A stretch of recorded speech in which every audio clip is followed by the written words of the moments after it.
This here is another viewer's broken gaming PC. This one apparently shut down abruptly in the middle of gaming and hasn't powered on since. Uh-oh. Now, quick disclosure, you might notice in some of this B-roll, the graphics card is removed, and that's actually how the system came into the office. The owner took the card out, put it in its original box, and drove up here from Miami. Now, that's a pretty far drive up to Orlando, where I am now, and I always tell folks, as is the case with all Fix or Flop videos, I cannot guarantee a fix, which is why I prefer you be local. I don't want you to drive 4+ hours and be disappointed if I have to give the system back to you with no fix, or if I can't throw a bunch of hardware at it in order to get it up and running. There's no guarantee, although I know my track record is pretty good at this point. I always have to let folks know that, because even though this service is entirely for free, I, as a result, cannot guarantee anything.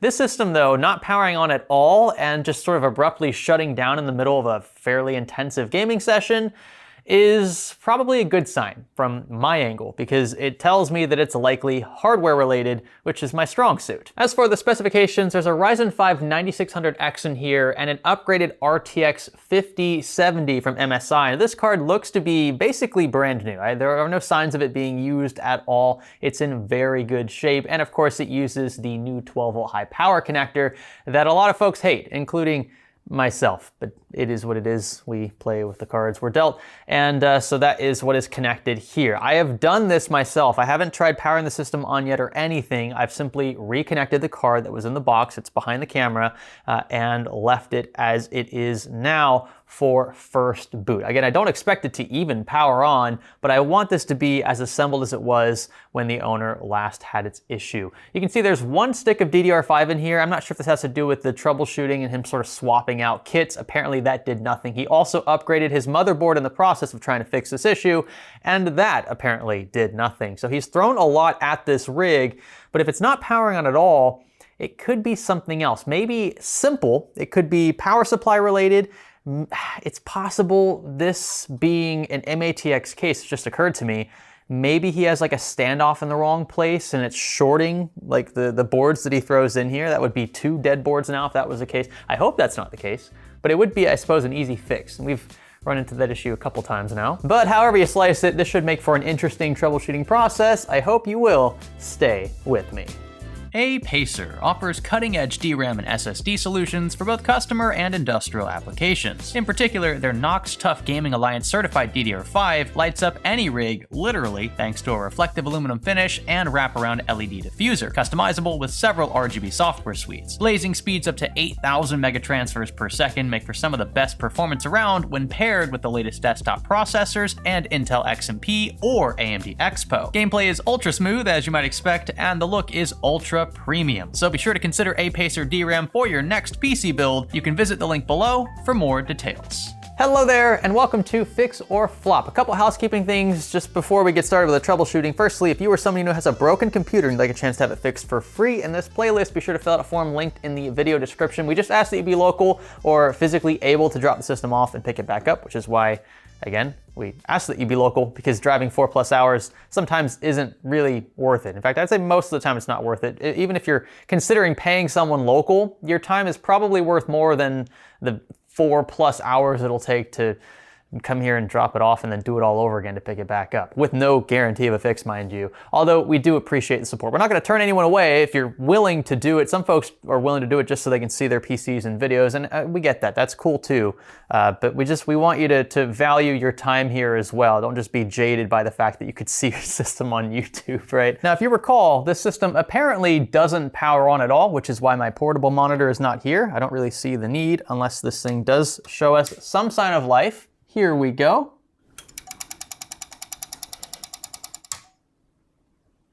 Ooh. It's the first time I've heard that before. I really don't want to keep this going for long because it sounds awful and I don't want to risk damaging other components, but it has already been powered on a few times like this. So just so you have an up close impression of this noise.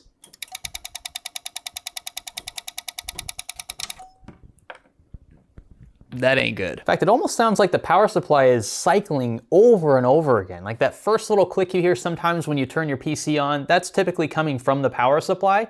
But for that sound to happen repetitively and for there to be sort of like blinking LEDs in the system from the fans and whatnot, I feel like this is just powering on over and over and over and over and over, which is not good for any of these components. Let's see what we're working with back here. It appears to be an A750GL from MSI. Giving everything a quick once over down here, especially this is a modular power supply, making sure all these cables are properly seated all the way, and everything looks good down there.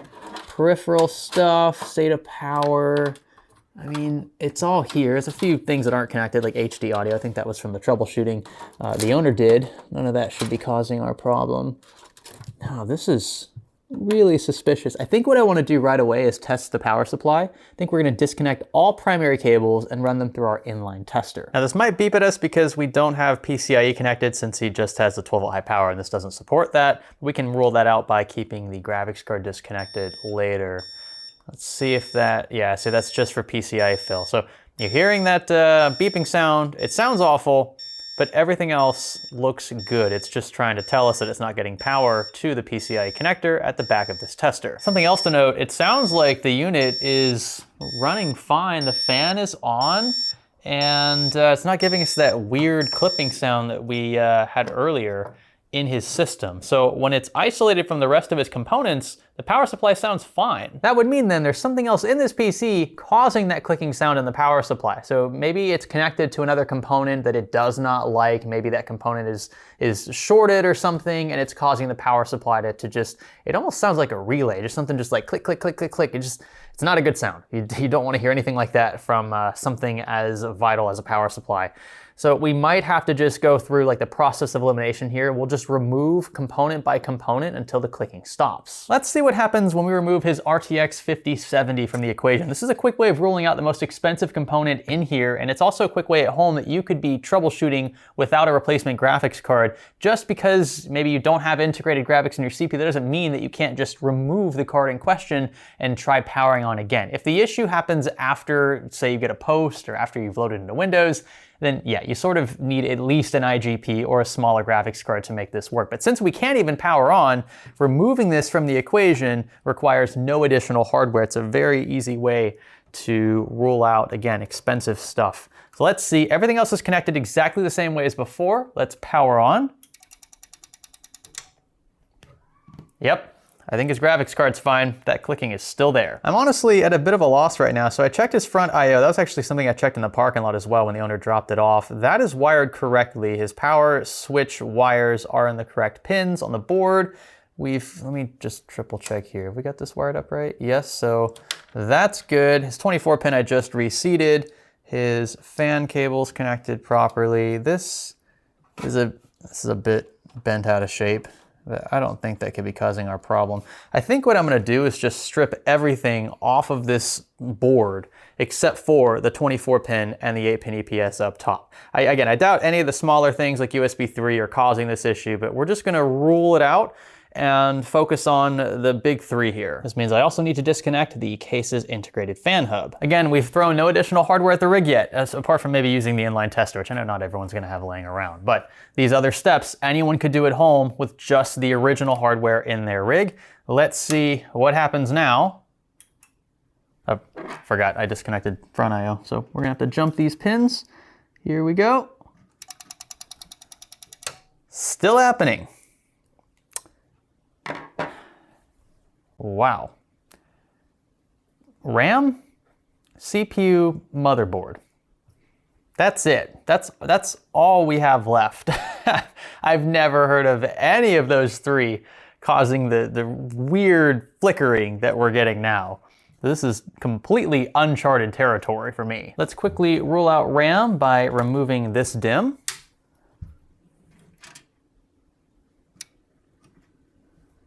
Whoa.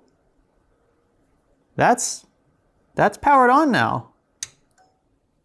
No more flickering. Why are we running into so many dead DIMMs in Season 7? This is like the worst time for that. Could it really be that simple? Maybe it's the motherboard slot. Like, maybe it's not the DIMM itself. I say physically, this one looks pretty good. No burn marks. Looks like The few SMDs that we can see around these golden fingers look to be intact. The slot itself also looks very good, so I'm not sure what the heck is going on here. And we could just as easily jump to a known working DIMM in my own stash, but I want to give this one more chance in a different channel. I think I'm going to move this to the outermost right slot to see if we still get the flickering.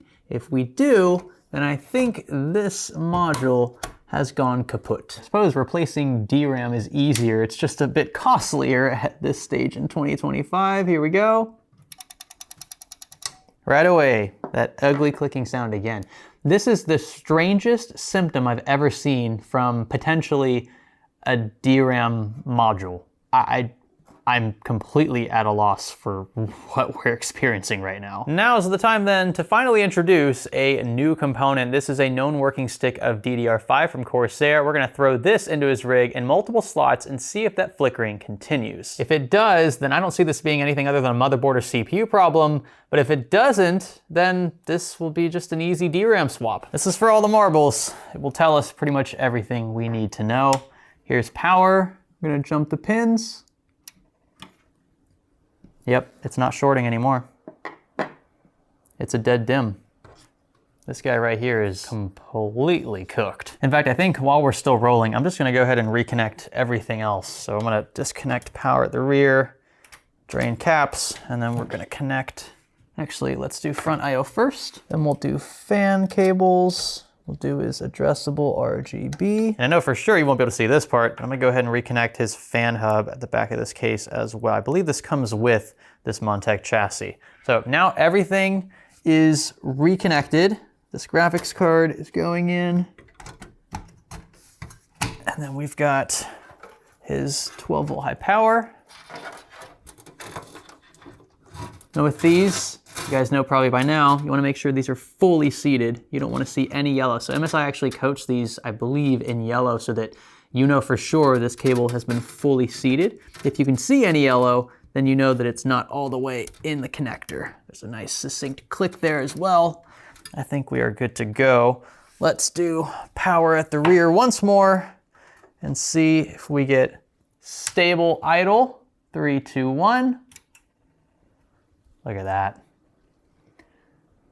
No more clicking. I'm still so dumbfounded by this, and it all stems from this one defective DIMM. Now, you're looking at the description on screen. I'd have to pull this up on my own, but I recall the owner having replaced his RAM in an effort to get the system back up and running. I imagine if he actually did that, this would have solved his problem. The odds of running into 2 different defective kits of DDR5 are extremely low. And if you're thinking, oh, Greg, he's just trying to pull one over you, DDR5 is expensive now, why wouldn't he reach out for a free replacement? This is a single 16 gig kit of DDR5. It's expensive, but it's not that expensive. And again, in seeing in the context of how far this owner traveled up from Miami to get this rig fixed, it doesn't make any sense at all for him to do all of this, to go through all of this work, spend far more in gas to get here and back, 2 times, mind you, for a single 16 gig replacement. I don't think I'm being conned in any way. Again, you guys don't see these interactions in person. If I had any shadow of a doubt that I was being taken advantage of, the system wouldn't be here in the first place, I assure you of that. The only reason I'm bringing this up now, because this really wasn't on my mind at all, is because I know that some of you are thinking that. We see those comments every now and then, oh, Greg, he staged that PC for you. He threw a bunch of broken components in there, and he's just hoping for a free ride. Like, that's something that I can very easily sniff out, I assure you. There are ways to know, and again, I meet these folks in person, so if any part of this story doesn't add up or I feel like I'm being lied to, I walk away. And I can say to date, that's only probably happened once or twice. And both of those times, I ceased communications with those individuals before ever agreeing to meet them. So I snuffed it out before we even, made arrangements to meet in person. Anyway, this one DIMM being defective is not a problem. I do want to double check though that this also doesn't work in another known working system. That'll be a quick swap. I'll probably just pick one on the desk. I don't think it's gonna fry any of my other components in those rigs because it didn't fry any of these. The one thing I want to confirm though is that with this replacement DIMM, we get a post again. It sounds like Windows is on whatever boot drive is connected to this system. It might be an M.2, so we can see if it loads into Windows as well for peace of mind. Now, assuming things stay this way, my intention is to give him 2 known working 16 gig DIMMs of DDR5. So he's going to go back home at this rate with 32 gigs for dual channel, which also will benefit the Ryzen platform. I don't feel comfortable sending him back with just a single DIMM. So let's throw those in here in slots A2 and B2. Aiming for that post now, power on. All looks good so far. We've got HDMI connected to the 5070, which is important. We have a discrete card. Make sure you connect your display cable to said card.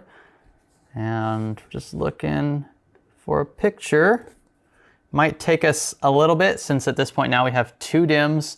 It might have to train memory and it could spend upwards of, well, I was gonna say, it could take upwards of a minute or 2 for the system to train said memory, but we already have our post. That's great. Let's try tabbing through this and loading into Windows. Would you look at that? We've triggered BitLocker, which I suppose makes sense. The owner mentioned in his description, upgrading the motherboard in this entire process once the system died. Maybe a motherboard swap would fix the issue. Of course, that didn't actually pan out that way, but the upgrade is nice. He's again on a 9600X now from Ryzen, which is great. But since we are still running the original operating system on, I suppose, the original SSD in here, it's triggered BitLocker. And a quick way to access the recovery key that you need for this is to log in through your Microsoft account. There's actually a link on the screen. You can do that if you ever see this yourself. It's not a huge deal. I'm in contact with the owner who says this is actually, I believe, his mother's account, so he's gonna have to call her. It's probably gonna be a bit of a process. Might not load into Windows in this video just for the sake of time, but this is a good sign because it tells me that the system at least notices that there is a boot partition installed. I was gonna use the system on the desk. I mentioned just to swap in that defective stick to make sure that it is in fact effective in multiple systems. I actually have this pre-assembled system that I use every now and then for like troubleshooting and benchmarking. I want to see if it will first post as is just to prove to you that it works, and then we'll swap in that defective DIMM and make sure that it doesn't. So here is our control. You can see it fires up no problem. We'll even again go for that post just to show you that we get picture. A few moments later. It would be pretty embarrassing if this didn't work. I've had this in a box for like 3 or 4 months untouched, so I'm actually curious myself if it posts as if for some reason there's like a 4070 or 5070 in here. That's a really nice card. I was wondering where that one went. It's just sitting in here. Yeah, there we go. And it's also loading into Windows as well, which we'll go ahead and let it play out just to prove to you that everything in this PC is stable enough. Also looks like Windows is updating because why wouldn't it? There we go. All right. I called it graphics card test bench. So that's Windows. Now she's getting powered right back off. I know that's cringy to power it off that way. It's all right. And now all we're gonna do is take these 2 DIMMs out and throw this one suspicious DIMM in. I wonder if it's gonna make the same flickering sound. If it does, again, this is a pretty special DIMM. I might just hold on to it for the sake of scaring my friends. Here we go.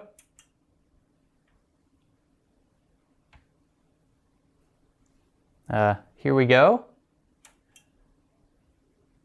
Wow. Okay, so it doesn't flicker in this system, but it just outright refuses to power up. Like the lights on the motherboard turn off for a second and then turn back on, and it's sort of in its like idle, low power, not fully powered on state. This is just really weird. All around, this DIMM is bad luck. It's honestly pretty wild that a single stick of DDR5 can take down 2 different otherwise working systems. I am not sure what's going on here. It's probably got some severe short or something internally, but the power supply in this original system was not having it one bit. And the fact that it kept just clicking, tripping over and over, click, click, click, click, click, that was not a good sign. Thankfully though, his power supply seems okay according to our inline tester. Everything else seems stable. The fact that we load into the BitLocker environment tells me that the system, at least under idle conditions, is fine, and this graphics card is okay. That was my biggest concern because it's the most expensive component here. I will probably take the card back out, put it in its original box just to respect the owner's wishes. That's how I wanted to transport it to begin with. I'll do the same here, and it doesn't sound like it's his first rodeo. He's built like 4 or 5 systems. By the way, the PC is about to power off, I think, because it's just sitting on that BitLocker screen, and since there's no input or anything, I think the timer is like 60 seconds or so. So if that happens, don't freak out. I think it is so strange that this DIMM has died in the way that it did, and I sincerely hope that this is not a recurring theme in Season 7 because the timing is just awful. With the replacement kit in here, again, in the upgrade as well from 16 to 32, as well as dual channel support, I think the rig will have plenty of life left in it. There's no reason to assume it won't because most of these components are borderline brand new. Thank you so much for watching this one. If you enjoyed it, be sure to give it a thumbs up. Consider subscribing as well if you have not already. Remember, if you have a broken computer, you'd like a chance to have it fixed for free here, submit a form linked in the description. It is literally because of your viewership that we can do this for free. Your views drive not only revenue from Google AdSense, even if you're using an ad blocker, it is what it is. The views still help. And then we have, of course, our sponsors baked into videos, so pre-rolls, and then brands like Be Quiet and others that send hardware occasionally for product placements. All of that is because you guys watch these videos. So thank you so much again for that support, and thanks for learning with me.